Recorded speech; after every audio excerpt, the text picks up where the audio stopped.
Hey, good morning. Let me talk to you really quick about the one thing that will really screw you if you're an XRP owner and you're not paying attention. If you understand what you hold in XRP, if you really, really understand what you hold, you'll understand that a person, was never really supposed to own it.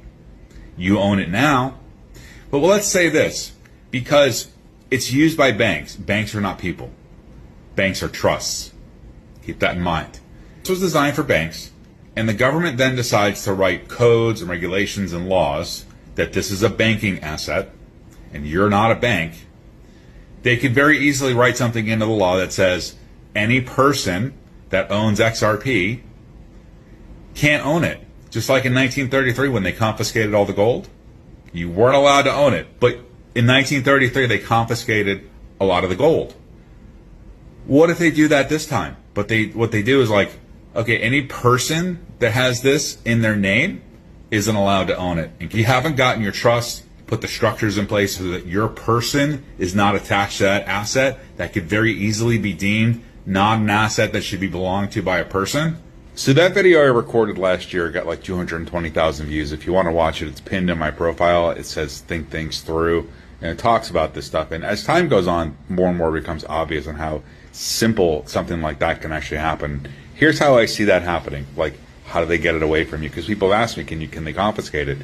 Physically, it's in a wallet, so they can't really take it from you, but they can do things like this. Ready?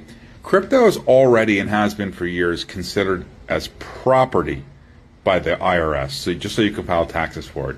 It's already been acknowledged that crypto is property by not only the IRS, but also international entities like India High Court deemed it as property as well. Once everything gets moving, all the government regulations and things that are designed to hold you back start kicking in, it's property. Think about it. All your property is typically registered with the government. Your weapons, your homes, your properties, things like that, your cars. So all your property is actually registered with the government. There's probably going to come a day, this is probably how it's going to happen, where they're going to send you something because they know you have it.